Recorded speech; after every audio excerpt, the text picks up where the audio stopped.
Good morning.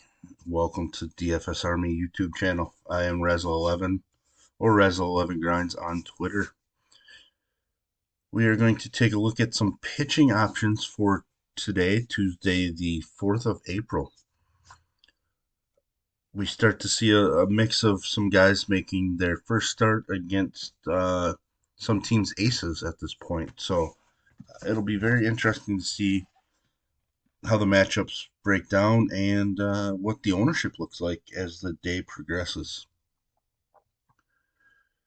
The first guy that I'm going to take a look at here is going to be Shane Bieber. I was pretty impressive in his opening start against Seattle, but he did just strike out three, um, and I think it might take a little bit for him to get rolling from a strikeout standpoint. Um, he did face Oakland once last year and definitely dominated them. I am going to add Bieber to my fade list on this slate. Um, some of it is just because I think we have a couple other stronger upside pitchers to spend up on. Um, we know that the ballpark in Oakland actually suppresses strikeout due to the gigantic foul territory. And I think that Bieber's just going to blindly be over owned um, in this spot. So I am going to be looking to fade Bieber, which is kind of crazy considering he is taking on Oakland. But I think we can get some better spots or guys with some higher upside. Um, for maybe even slightly less than 10.5K on DraftKings.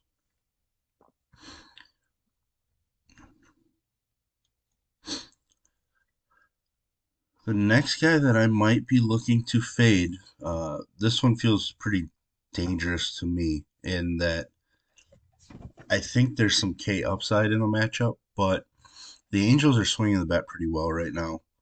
Plenty of power in the top half of the lineup. Uh, and Castillo definitely dominated against them in his one start last season.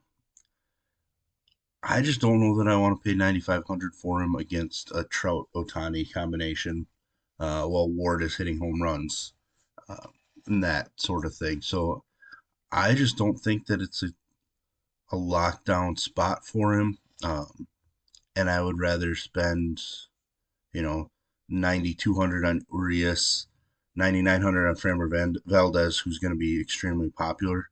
But that's one that I'm going to eat the chalk and probably go, I guess, overweight. I'm going to have to take a look at the numbers just to see later as ownership projections populate.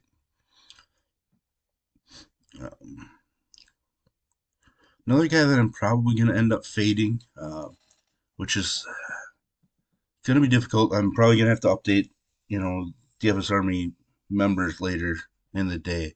Kikuchi looked amazing during the spring, but the weather in Kansas City is ripe for offense, and I think people are going to blindly just play Kikuchi against Kansas City with the way that they've started out this year.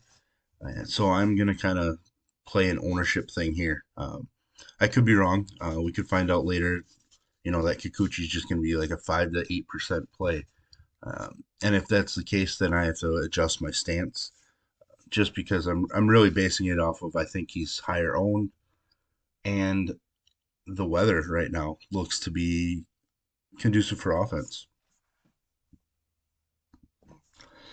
And let's take a look at some pitchers that I'm thinking about jumping on. First one's going to be Ronzy Contreras. Uh, I know it's dangerous. The runs have been plenty in Boston, but we do have some pretty bad hitting weather in Boston. And I believe in Contreras' ceiling. Um, he's extremely talented, but he's definitely raw. Can walk some guys, can give up some bigger innings, but as we saw last year against the Yankees, he can strike out 10 and 4 2/3. Um, he just has some impressive upside, young arm. Um, So he's somebody that I am going to mix into my GPP player pool at, I would guess, 10 to 15%.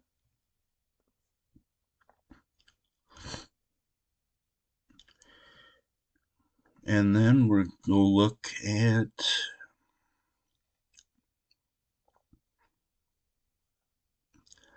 a guy like Nick Pivetta in that same game. Very worrisome because of his gigantic home run numbers. Allowed 15 and 90 innings at home last year, 12 and 89 and two-thirds on the road. But he does get such a great matchup. And like I mentioned, the weather in Boston definitely leans pitcher friendly. So I think I'm going to jump on him, even though his price seems elevated at 8,500 on DraftKings. And I know I mentioned, you know, Framber Valdez and Julio Urias as, strong pay up options. Uh, my next plan is to go heavy on Max Scherzer. I know the Brewers' offense is pretty dangerous, or at least they look to be dangerous with some power speed combinations. So there is some worry there. Um, but he did absolutely dominate the Brewers last year, and we're talking about, Max Scherzer, one of the top five, six, seven starting pitchers in all of baseball. I think there's going to be people that won't spend up this high, so I think we're going to get him at a little lower ownership than we normally should.